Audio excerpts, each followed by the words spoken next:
मध्य प्रदेश का गुना जिला, एक 22 साल की लड़की भी हिंदू लड़की, जिसने अपने हाथों को हुनर देना चाहा, जो आत्मनिर्भर बनने का सपना लेकर एक ब्यूटी पार्लर में काम सीखने गई। उसकी गुरु थी यास्मीन खान, वो महिला जिस पर उसने भरोसा किया। लेकिन पार्लर संचालिका यास्मीन खान ने अपने पति के साथ मिलकर उस लड़की को महज एक साधन बना डाला, साधन भी जन्नत जाने का। पति जब अंदर जघन्य हरकत करता तो यास्मीन खुद दरवाजे पर पहरा देती, और इस सब के पीछे था एक विकृत मानसिकता का खेल। ये कहानी है उस रूह कपा देने वाली वारदात की, जहां जन्नत पाने के लिए एक मासूम को जहन्नुम से गुजारा गया। क्या है इस पूरे मामले की हैरान कर देने वाली परतें? आइए आज जन्नत और जिहाद के इस गाजर की मानसिकता को समझिए, गुना के उस घर की पूरी दास्तान समझिए जहाँ एक काफिर लड़की के नाम पर जन्नत का सौदा किया गया।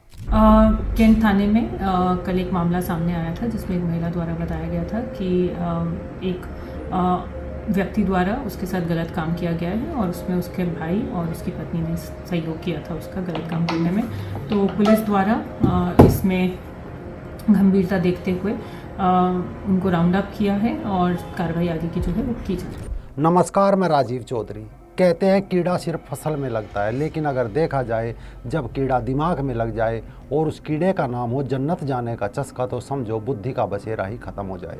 ये कीड़ा करता क्या है? पहले दिमाग में घर बनाता है, फिर उस घर में मजहब की चादर बिछाता है, और फिर शुरू होता है एक असली खेल, जिसे काफिर कहते हैं। उसे उड़ा दो जन्नत पक्की, उसका धर्म स्थल उड़ा दो जन्नत पक्की, उसकी महिला की आबरू से खेल दो तो भी जन्नत पक्की। जब वो दूर जाए तो उस महिला का गला रेत दो जन्नत पक्की। इस जन्नत के कीड़े के नाम पर दुनिया में बस फर्क इतना है, कभी ये खेल ज़बरदस्ती और तो कभी प्यार के नाम पर खेला जाता है। कभी बलात्कार से जन्नत मिलती है, तो कभी किसी मासूम को ब्यूटी पार्लर बुलाकर उसकी गुरु बनकर उसके भरोसे को सीढ़ी बनाकर। हाल ही में मध्य प्रदेश के गुना जिले में वारदात आई। गुलाबगंज इलाके की रहने वाली 22 साल की हिंदू लड़की यास्मीन खान के पास ब्यूटी पार्लर का काम सीखने जाती थी। यास्मीन का पति शरीफ खान भी अक्सर वहीं मौजूद रहता था। लड़की को कोल्ड ड्रिंक्स में कुछ दिया जाता, फिर यास्मीन खान खुद युवती को ज़बरदस्ती अपने पति के कमरे में भेजती, और जब अंदर शरीफ खान बच्ची के साथ लड़की के साथ ज्यादती करता, तब यास्मीन दरवाजे पर पहरा देती ताकि बाहर किसी को भनक ना लगे। कभी पति तो कभी देवर इस काम को अंजाम देता। उसके दिमाग में कीड़ा था, काफिर लड़की के जिस्म को रोनते तो जन्नत मिलेगी, यास्मीन इसमें साथ देगी तो उसे भी जन्नत मिलेगी। पीड़ित महीनों तक जुल्म सहती रही, उसे डरा जाता, धमका जाता। अंत में एक दिन वो लड़की टूट गई। उसने हिम्मत जुटाकर परिजनों को आपबीती सुनाई। पुलिस ने मुख्य आरोपी शरीफ खान, उसकी पत्नी यास्मीन खान और उसके देवर को गिरफ्तार कर लिया। पुलिस अब इस बात की जाँच कर रही है क्या इस ब्यूटी पार्लर की आड़ में इन लोगों ने अन्य लड़कियों के साथ भी ऐसी ही वारदात को अंजाम दिया है।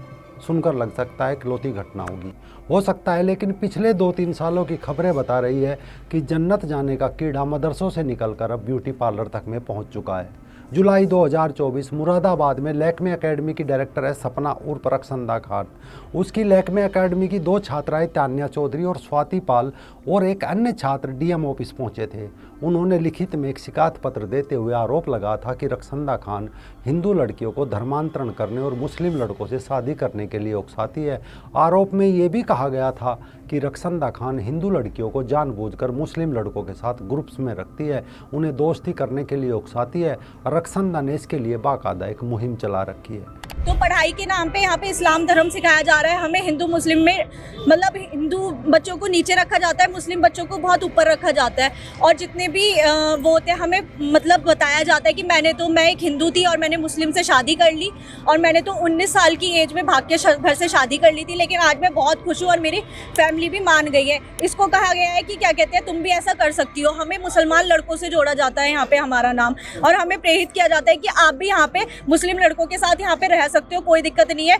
आगे घर वाले सब मान जाते हैं। अकेडमी में पूरे दिन इस्लामिक सॉन्ग बजते हैं, जैसे नजम और आयत। इसके अलावा अकेडमी की हेड रक्षंदा खान खुद इस्लाम के बारे में स्पीच देती है और इस्लामिक लिटरेचर पर ज्ञान भी झाड़ती है।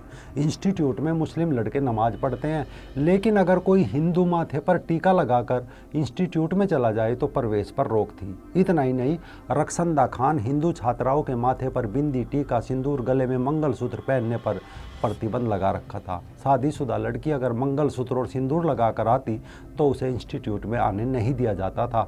दूसरी ओर मुस्लिम छात्रों और ट्रेनर्स को एकेडमी में नमाज पढ़ने तक की आज़ादी दी जाती थी।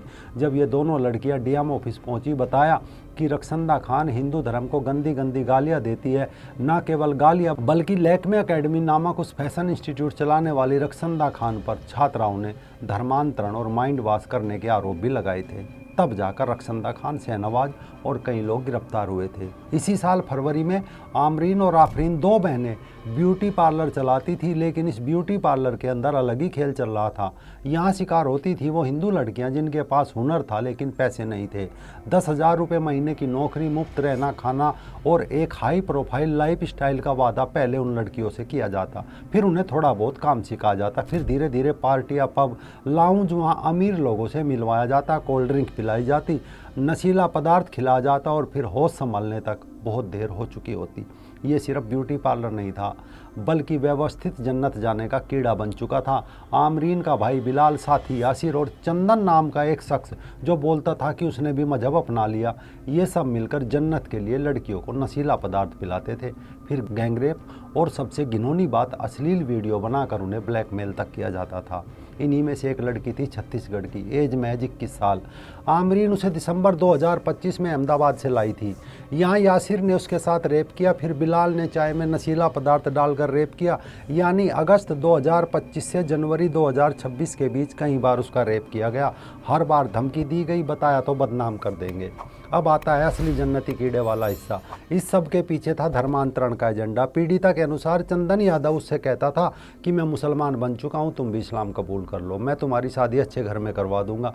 आमरीन कहती थी कि हमारे यहाँ के लड़के बड़े अच्छे होते हैं, तुम हमारा मजहब अपना लो, हमारे यहाँ के लड़के से शादी कर लो। यानी पहले नशा, फिर रेप, फिर ब्लैकमेल, फिर धर्म परिवर्तन का दबाव, फिर बुर्का, नमाज और अगर विरोध किया तो जान से मारने की धमकी। अब ये हैरान करने वाला है कि जन्नत जाने का ये चस्का इतना सस्ता हो चुका है कि किसी की आबरू लूटकर, किसी को जबरन अपना बनाकर भी ये जन्नत मिलने लगी है। ये सिर्फ भोपाल तक सीमित नहीं है, ना गुना तक सीमित है। पुलिस जांच में पता चला है कि नेटवर्क अहमदाबाद तक फैला हुआ है। शक है कि मुंबई तक इसकी शाखाएँ हैं। आरोपियों के मोबाइल से संदिग्ध व्हाट्सएप ग्रुप और युवतियों की तस्वीरें मिली। पुलिस ने आमरीन, आफरीन और चंदन यादव को गिरफ्तार कर लिया, लेकिन बिलाल, यासिर और चानू फरार हो गए थे। यानी कि आज फ्लैट 301 खाली है। लेकिन सवाल है, गुना से लेकर भोपाल और मुरादाबाद तक ऐसे कितने फ्लैट नंबर है जहां यही खेल चल रहा है, और कब तक जन्नत जाने के नाम पर इन बच्चियों के जहन्नुम का सौदा होता रहेगा।